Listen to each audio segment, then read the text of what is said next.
Hello and welcome to the BYU Library Family History webinar. We're glad you could join us today. I'm Olivia Tuller and I'll be your host for this webinar. If you have technical difficulties during the webinar, please use the chat box and I can address your concerns. You are welcome to use the chat box during the webinar for comments, insights, and questions. However, all questions will be addressed at the end of the presentation. Our next webinar is on September 19th with Clotilde Diap on Introducing My China Roots, a new database available at the BYU Library Family History Center. This session will not be live and will be pre-recorded. If you'd like to ask Clotilde a question in advance, please email your questions to clotildiap@mychinaroots.com. If you would like to access a previous webinar, please visit our webinar index on our website or search on our YouTube channel. All of our webinars are recorded and uploaded by the following Monday for your convenience. We also post links to recordings and other updates on our Facebook and Twitter accounts. For today's webinar, we are pleased to hear from James Tanner on the world of genealogy and digital books. Here's a little bit about James before we begin. James Tanner has served for 18 years as a family history volunteer and is presently serving at the BYU Library Family History Center. He is on the board of directors of the Family History Guide Association and has 7 children and 34 grandchildren. And we'll now turn the time over to James. Okay. Well, today we're going to talk about the world of genealogy in digital books. We have amazing collections of digital books. Now we have a picture here of an old library. And library this size looks a little bit impressive. But on the other hand, if you realize how many books there are online in any one of the big websites, you would see all of those books from your computer at home. So one of the things is, that has changed, the most dramatic change from doing genealogy about 40 years ago when I started, was all the involvement of computers and on the internet and all of the availability of all of these records that previously were only available if you were physically in the Family History Library in Salt Lake or any other archive or library. So let's kind of get going. And this is kind of a look back at my own experience back in that time period, about 40 years ago. I was involved with doing my research and doing some genealogy. And I realized that I really didn't know anything particularly about it. And my way of doing things was always to start doing some research. And the 2 books that I ran into quite early, and not the 4th edition, but it would be an earlier edition of The Researcher's Guide to American Genealogy by Val Greenwood. The other book was called The Source, and that was written, as it turns out, one of my friends was the first edition of the Source book, and wrote that I didn't know she was going to be my friend until many years later. But anyway, this really kind of changed how I viewed genealogy. Both of these books were invaluable in explaining all of the different kinds of records and the types of information that these records contained. And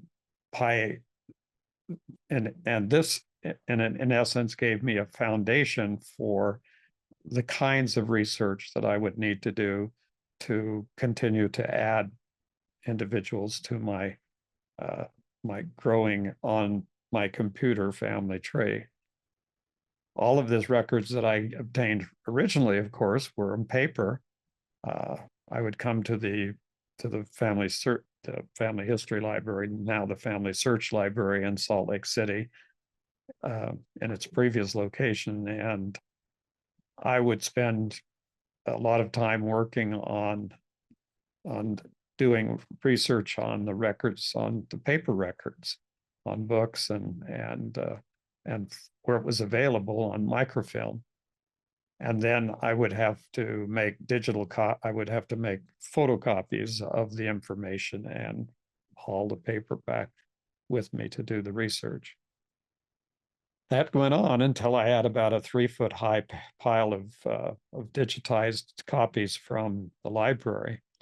All of that whole process of finding out who my ancestors were initially could have been accomplished in a matter of maybe a few days of working through the records that are now on the family history, on the familysearch.org website. And so the difference there is just dramatic for people living today. Their challenges reside in being able to filter through all of the information that's available in all of the different websites, and that can be quite a challenge. In fact, I think that's more of a challenge because when we were dealing with the records at the Family Search Library or Family History Library in Salt Lake City, in those days, there wasn't much else I could do other than go through old pedigrees and family group records to find additional people that had already been done, the work where the work had already been done. You might call that the survey stage of my existence, and I kind of estimate that took about between 15 and 20 years of research before I was technically making any progress. So these books are still available. The source is completely online. It's on the ancestry.com wiki. If you didn't know that Ancestry had a wiki, then you wouldn't realize that that book was basically the basis of their wiki. Now, one of the surprising things is, as I was began working as a volunteer at the Mesa, Arizona Family Search Library, that the interesting part of that, at that time, it no longer exists in the format that it did back then. It was quite a nice library with a lot of resources. And one of the resources was a set of books that took up 2 walls of books, quite a number. I'd say more than 1,000 probably, or maybe into almost 2,000 books. And all of these were what we refer to as surname books. And so when you begin to get into your genealogy, you need to be aware that there are surname books, and that your ancestors, somebody in your family, may have written a book about your family through showing the descendancies from a particular ancestry. And this is a book written about one of my direct line ancestors, James Parkinson of Ramsey, who the roots in his branches come from England, Australia to America. And the question you need to ask is, one of your relatives written a book about your family? And today that might pose a little bit of a challenge, because there would be websites that you need to search and do kind of an extensive search. And I'll be talking a little bit more about that, because this is what happened. And looking at this book, I finally found that there was a digital copy of the book available on familysearch.org. The problem was that it was very difficult to find. It was not in the book section, and it was cataloged as a regular document rather than as a book. So that was a little bit of a challenge to find that. But it illustrates some of the challenges that you have, even though you may be aware of kind of generally aware of general genealogical resources online, is when you start looking for books that have been compiled about a particular family, then you have to go to sometimes have to go to quite a few different sources. And I'll be going through in this presentation, this webinar, we'll talk about the sources of where you go to get this information, as well as some of the different kinds of information that are involved.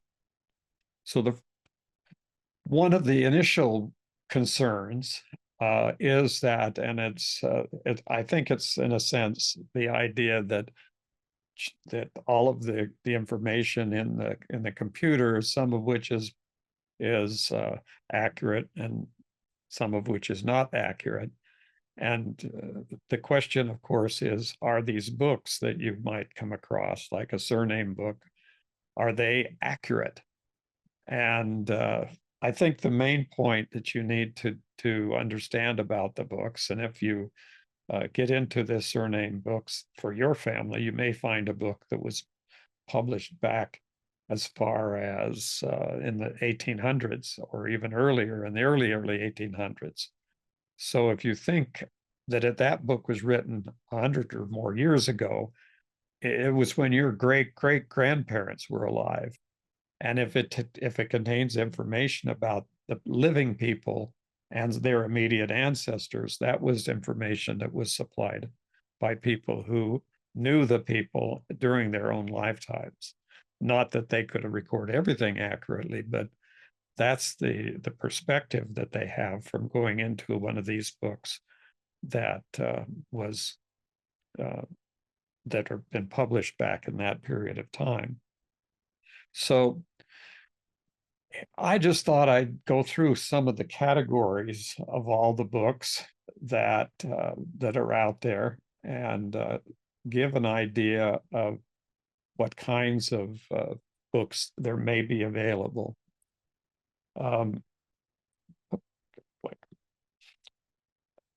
First, I mentioned surname books, and a surname book would take an individual with a particular surname. And yes, there are books on the Tanner family, and there are books on the Morgan family, which are my maternal, one of my maternal line, and other lines that I find books on some of the other lines out there.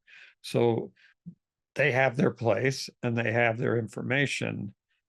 One thing that may happen with a surname book is that, especially if it was done more than about, say, 15 or 20 years ago, is that the information in that book may have been put into the large genealogical websites already. In other words, the information in the surname books may not have as much information as is on Family Search or on Ancestry or MyHeritage or some of the other websites. So that's kind of the issue with surname books. But if they go back far enough, they may contain information and you may be lucky enough to find it. Now, these books didn't have to be written by genealogists at all. The people who wrote the books could have been simply interested in their family history and written them as history books. Another type of book, which appears to be the same, is a book that traces all of the descendancy of a remote ancestor.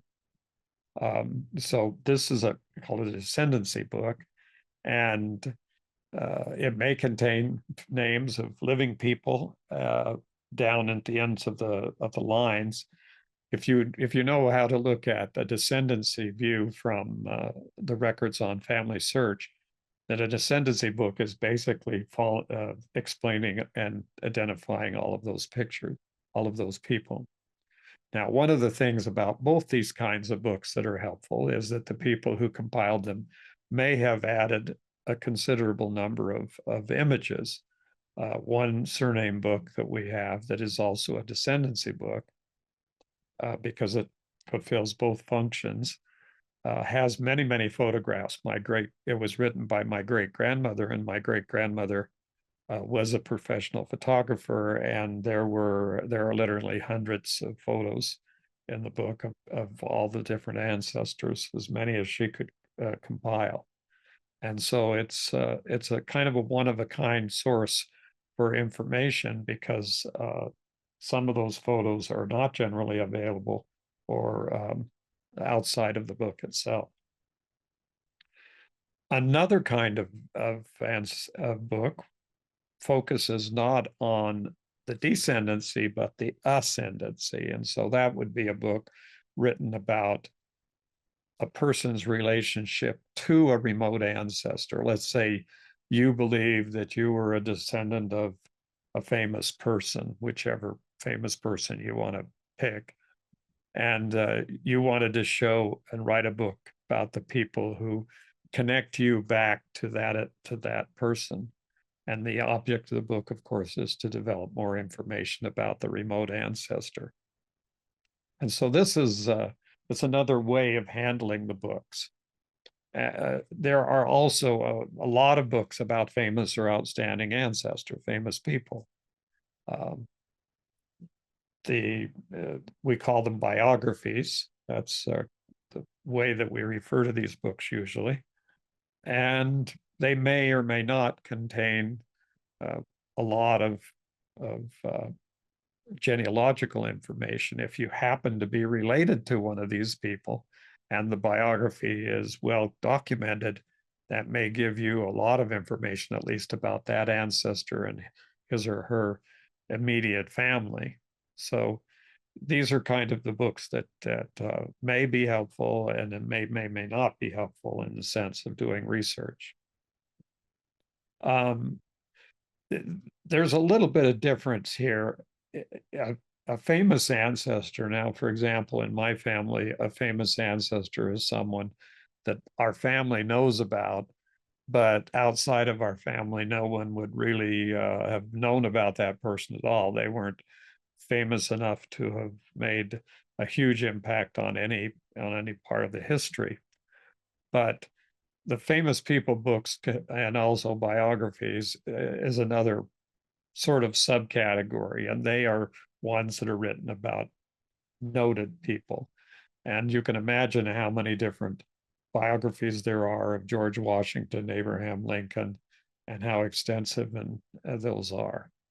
So those are the kinds of things, but they can be helpful at times when you're doing your research if you happen to uh, be able to connect into one of those individuals.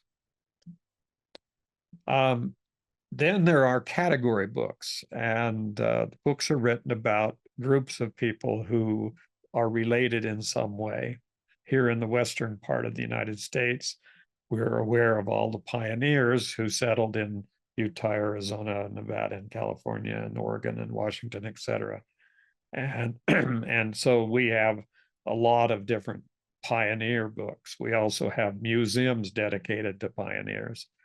And there's a whole series of books. There's an organization that's called the Daughters of the Utah Pioneers, for example, here in Utah.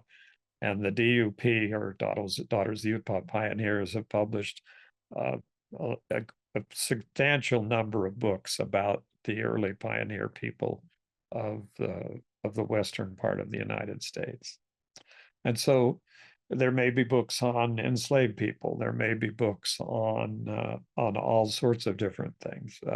One of the categories of enslaved people is my daughter, Amy Tanner Thiriot, who wrote a book on slavery in Zion, and that talked about all of the enslaved people who were brought to Utah during the pioneer period.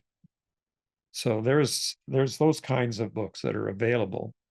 There are also instructional books, books that may not talk like the first two I mentioned, the Researcher's Guide to American Genealogy, U.S. Genealogy, and there are other instructional books. These come out regularly and are updated by people and are really helpful. There are some basic books that are important for particular areas of research that have been produced. If you're doing research in England, there's a book called Ancestral Trails.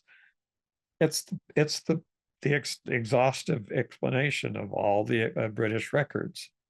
The advantage you have when you start digging into these books is that you'll become familiar with the breadth of all of the records that are available and the way that there is to find a family, even when it would appear that that was almost impossible. So then we get into source books. These are simply bibliographies. They're just lists of records. or lists of different information that's there. Some of the books are transcripts of records. Many of these books have transcribed and are available transcriptions of records that are no longer available in any other format. And so we're relying completely upon the person who wrote the source books to provide us with the information on these particular records. And there are fiction books out there, and they may contain some facts that are true, but they are basically fiction. There was one such book that I'm aware of in my family, and that was a book written about one of my great grandmothers. And it mentioned that she was possibly the illegitimate daughter of Queen Victoria. And the answer to that was no. That was not possible, and that was not even a possibility. And the only reason that was done is that my great grandmother had a sort of looked a little bit like Queen Victoria, and at least had the same body build and stuff.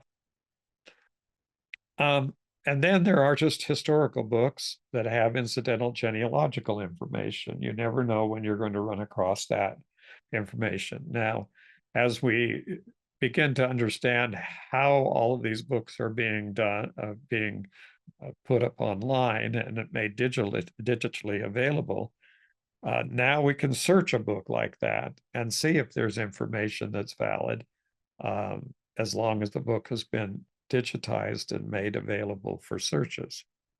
So those are the kinds of things. And I have to bring up the last category, which is people who pay to have their biography put in a book. There's a set of volumes in the United States called Who's Who, and they have them Who's Who in the United States, and then for each of the states, they have volumes. And these are books that businessmen and other prominent people pay a substantial fee to have their biography or their whatever they want to say about themselves put into these kinds of books. Now, they are possibly helpful if you're doing your research about a person who may have participated in this. So, okay, so that's kind of an overview of the various types of books that are available. And now I think what I'm going to show is that there are particular books that are more useful than others. And some of these and many of these are completely digitized online, but they're still books, and they're still that are extremely valuable.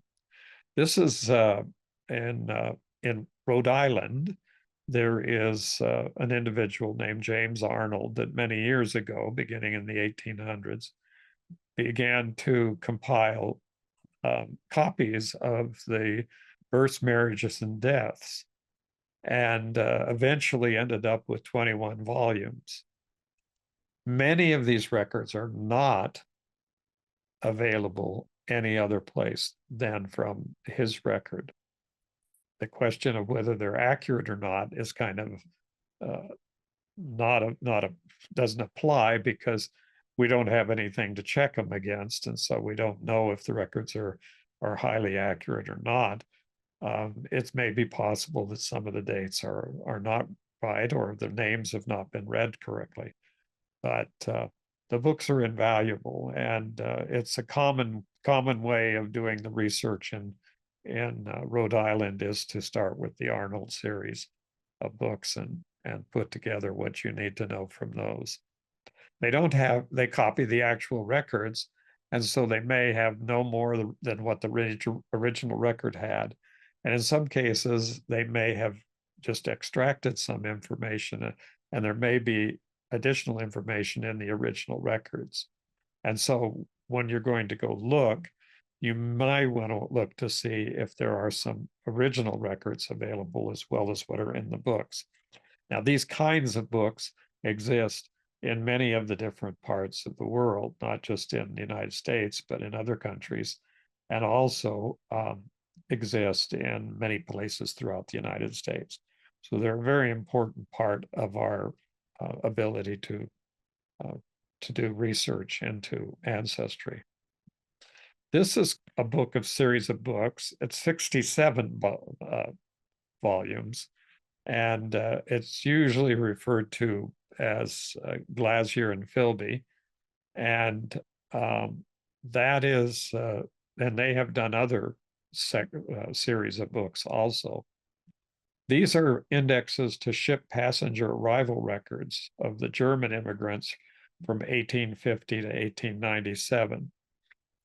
There have been a lot of other similar books. There's Italian immigrants books. There are, and other books that are similar.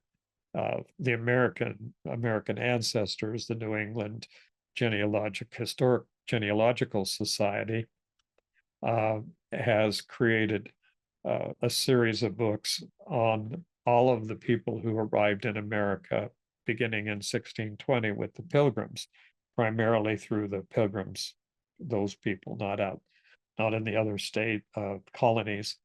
But basically, this is the standard work now for identifying people who were coming to America in the early 1600s from 1620 into 1630 and 1650, and subsequent volumes have been produced. And there's some of these books have been done by individuals focusing on a specific religious group or a particular ethnic group. And one very good example is the membership of the Church of Jesus Christ of Latter-day Saints beginning in 1830, when the church was organized through 1848. So that is a kind of an interesting, and it's 50 volume. It's a 50 volume set, and they're substantial books. The good news is that it's also available on Family Search. So here are the digital versions of the entire collection of the records that were written by Susan Easton Bach. And there may be some histories that were printed years ago. This one's almost 100 years old, and it's local history, and often overlooked by genealogical researchers. They do find, for example, you find that your person came to a place like Grayson County, Texas, back when it was a new county. And then these people come along, maybe 50, 75 years after the original settlers came to the county, and write a book about all those early settlers. Some of those books have been written about my ancestors in the counties that they came to in Arizona. And it's interesting sometimes to see, and a lot of times in the books, there's a little politics going on with the books, because some people are more prominently viewed than others, simply because they were more influential or more affluent in their communities. So but they're interesting and helpful. Sometimes the only record you'll find of when your ancestor entered into a certain county, without going to the original county records in the place where the person came from. Now, when we begin to talk about all of these different records out there, we need to be aware that there are sources from these records that are, let's just say, more than extensive. And the one that's easily moved into first place as far as books and texts and other kinds of items, as you see on the heading up there, there's websites, there's books, videos, audio files, and software and images. And it's called the Internet Archive. And the Internet Archive is a free website and presently has something over 42 million text, ebooks and text. So you can search in here and read these and search word for word through all of these books on this website are indexed to the individual words. You can search every word in each of the books that are there. There's an amazing amount of information. And when you do find, and there's a sizable, a fairly, really substantial number of books that have genealogical value. And then you can search those books for the names of your ancestors and then see the actual book account of where they are in that book. It's kind of an amazing website to deal with. It's kind of one of those websites that you call the kind of like a black hole. They just suck you in because there's so much information and so many interesting things on the website. So when you discover a book with your family history, remember the book may not be the source of the information. When we talk about sources in genealogy, we're talking about a record of events in an ancestor's life that were recorded at or near the time that the event occurred by someone who either witnessed the event or had a duty to report the event. And so, for example, in some of the books, there were interviews. People would be interviewed about the life of their ancestor, that what they knew about their grandparents or their great grandparents. And that information was not as reliable as records that were created during the lifetimes of those individuals and were recorded at that time. So the classic example in this category of records is that is a death certificate, for example. The death certificates in the United States, which have only become records, useful records in the latter part of the 1800s and early part of the 1900s. These records contain information sometimes about the parents of the deceased and also about the birth of the deceased.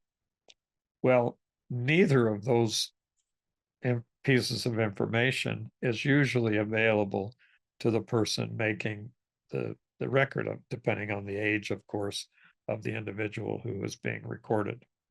But if it was an older individual, there's probably no one who knew firsthand that person's great grandparents or grandparents or parents who would be the grandparents of anybody who was making the record if it was a son or daughter.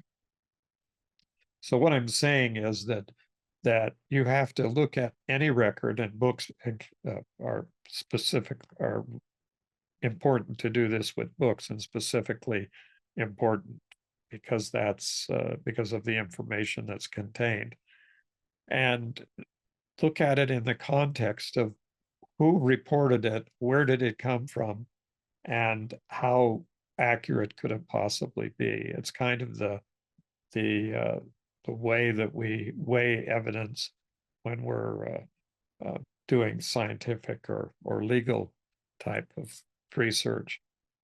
But on the other hand, it's different because we're dealing with historical facts, and the history it doesn't exist outside of the books and the records that have been written about it. We don't have any other way of finding out what happened 100 or 200 or 300 years ago other than going into current historical records. And so any information that is in there that is inaccurate and is not contradicted and is not explained at some point by other sources, becomes the fact, becomes the historical fact. And that doesn't mean that more research might not discover more records and change what was attributed initially, but that's the process we go through. So when we're reading a book and we read something in the book about this person as the son or daughter of this person, the question then is, where did the book come, the information in that book come from?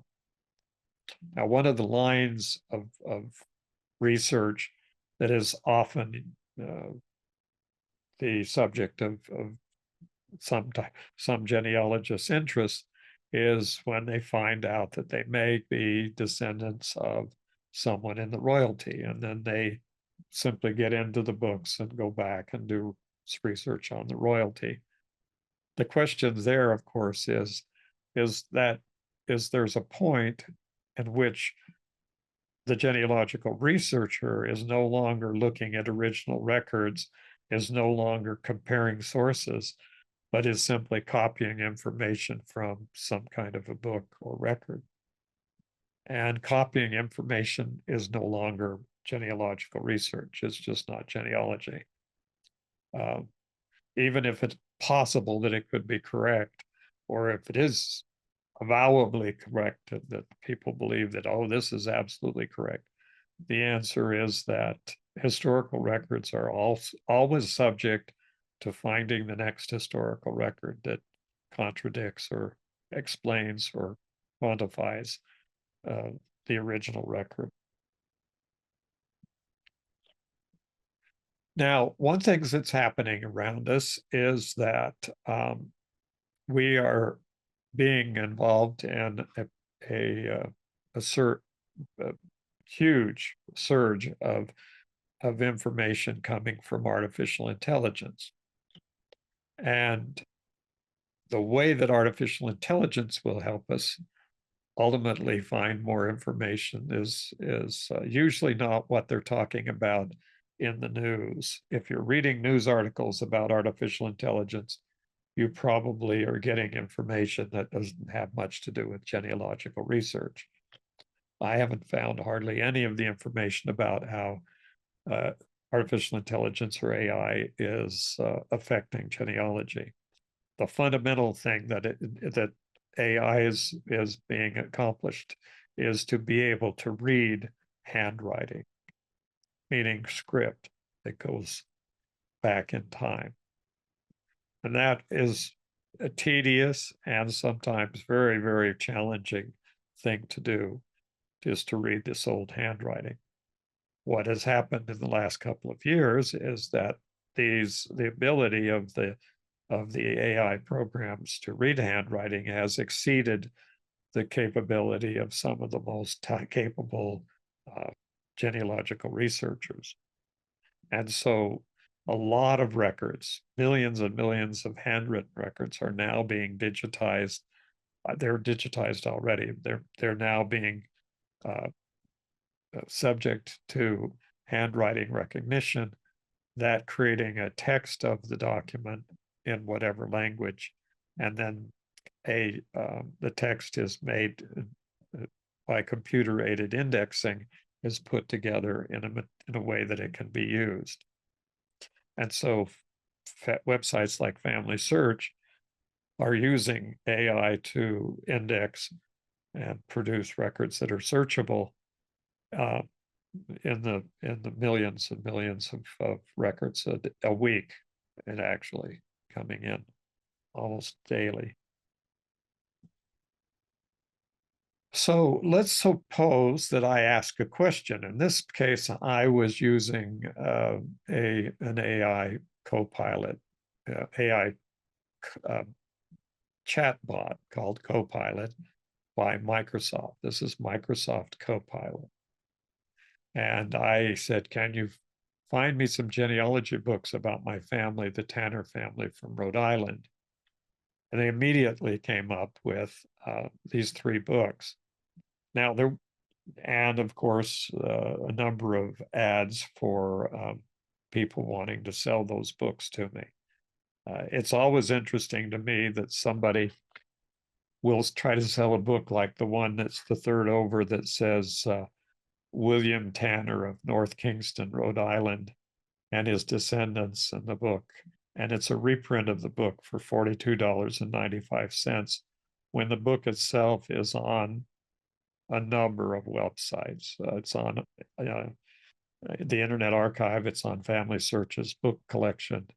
It's available in many other formats, many other places, complete book, and places like the Internet Archive where you can download the whole book to your website, to your own computer if you wish to do that. And so this is a cautionary tale right here, not necessarily saying that the effort of the AI was either good or bad, but basically pointing out the fact that this is a part of the research that needs to be kind of carefully navigated so that you can basically find the material. And I would, in every case where there's a book that's been published past we'll talk about copyright here in just a moment, but past the copyright date, there's nothing preventing these people from publishing the book and charging $42 for it. And if you were a tanner and you saw this and you thought, oh, and you bought it for $42, you might not be happy to find out that it was digitally available online and you could read it on your iPad or tablet. So this is just, these are the kinds of things that are happening. And there's things that you have to be aware of and not be taken in by some of the other things that are done. So the books that are here, the 3 books that are listed from here are available on the Internet Archive, as I mentioned, and they are all searchable using the full text search. So they can search every word in those books. And it's interesting. And by the way, as a researcher that has been doing research for this much time on, of course, my own family and many others, but none of these 3 books are very accurate. They're very, at least their initial part of their book, some of the information about the descendants are accurate, but the William Tanner part of it is not at all accurate. In fact, it's very misleading. Now, obviously, libraries have books, but in addition to that, and here's the American Library Association, and they have thousands of members across the country. But the point here is that the libraries themselves are transitioning to providing digital books.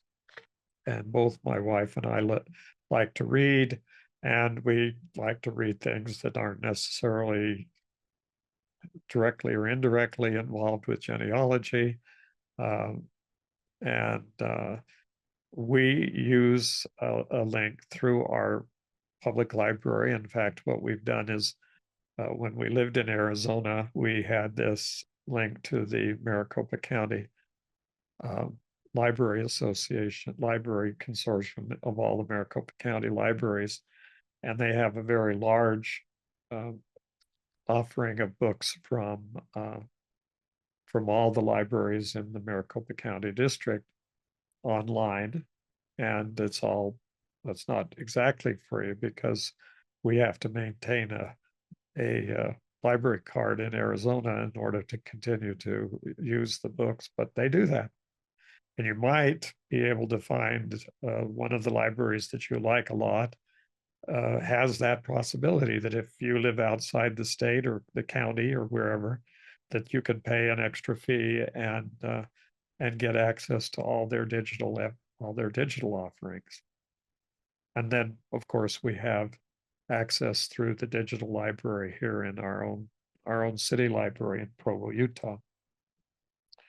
So the American Library Association has 119,000 libraries in the United States, including public, academic, and other types.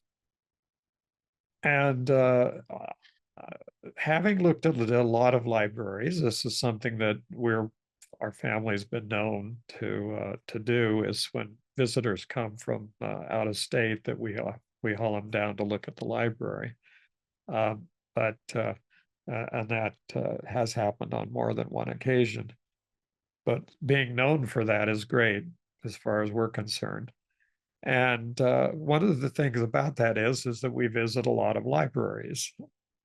And what happens is that we find out when we go to places like where our ancestors lived, and we go into the libraries and we start asking about whether or not they have any genealogical information, we are not surprised anymore to find out that these libraries have original documents and original records that probably have not yet been digitized and are not generally available.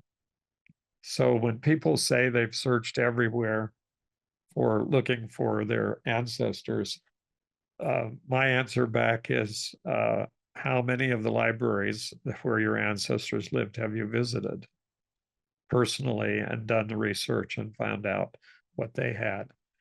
And I've been into a library, for example, that was in the Midwest, and been able to pick a book off a set of records off the shelf that were directly related to my family.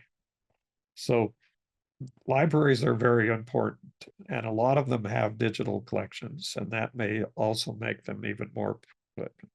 As far as digital libraries are concerned, a number of years ago, not so long ago,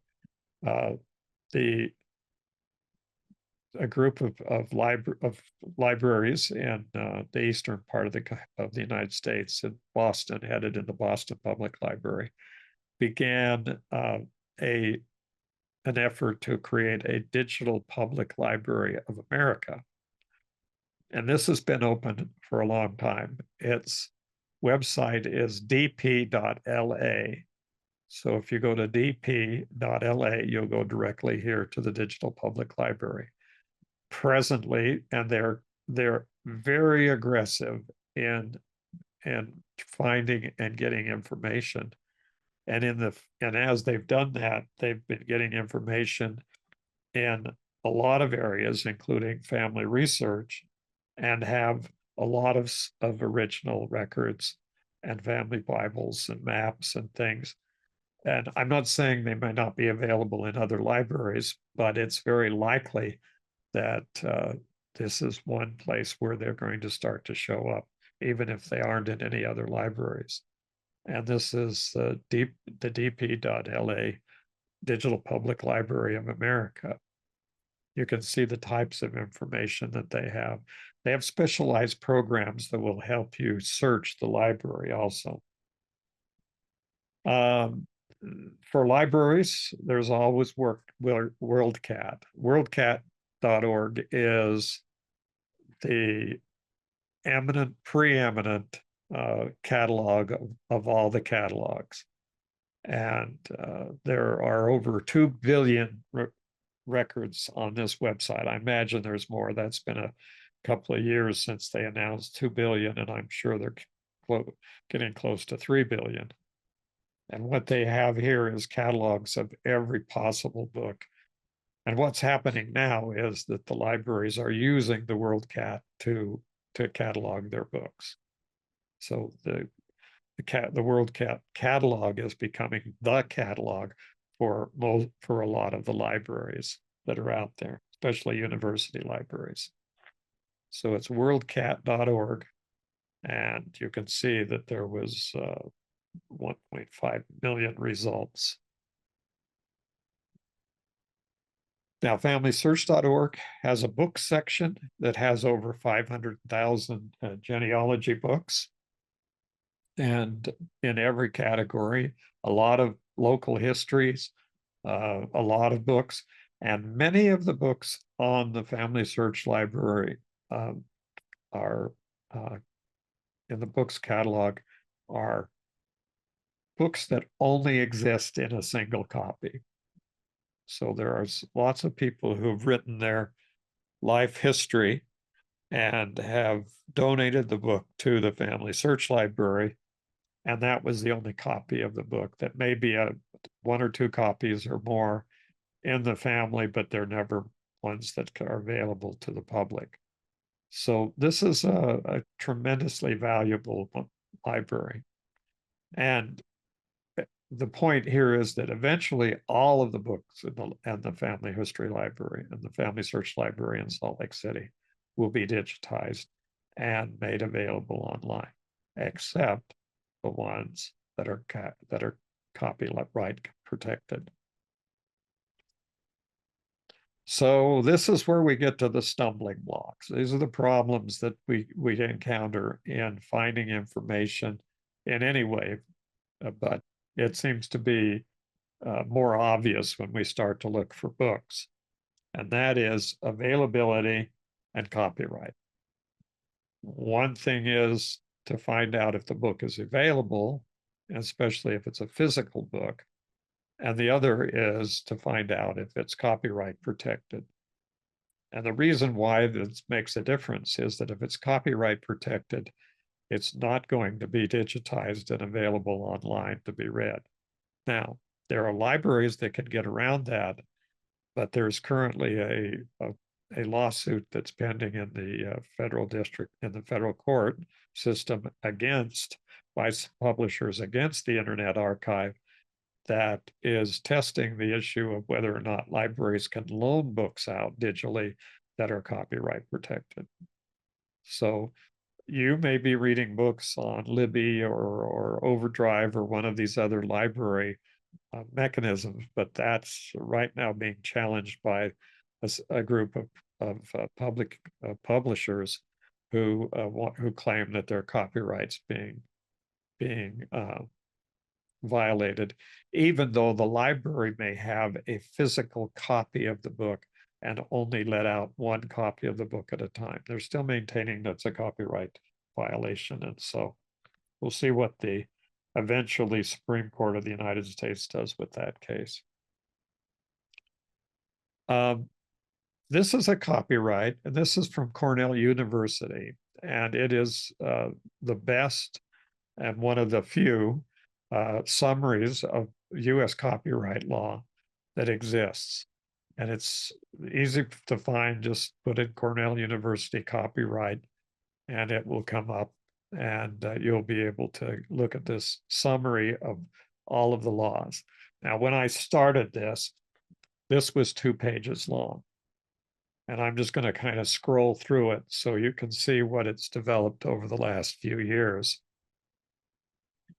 Copyright law was complicated 10 or 15 or 20 years ago, and now it's even tremendously more complicated.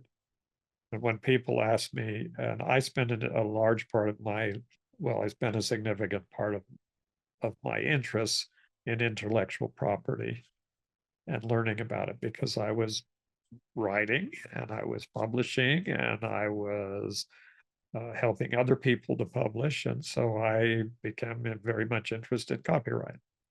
So this is one way of getting kind of a quick summary for it. And my suggestion to everyone is, if you publish your own family history book, please, please waive all rights to its copyright.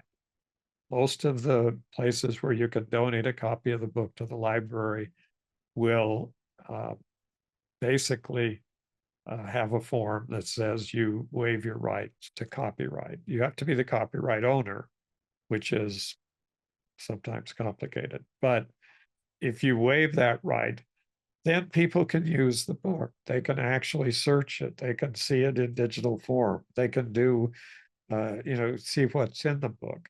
If you don't waive that copyright, you have your one copy on the shelf, and that's all that anybody's ever going to be able to see or read. If you go to like Family Search Books, you'll then do that.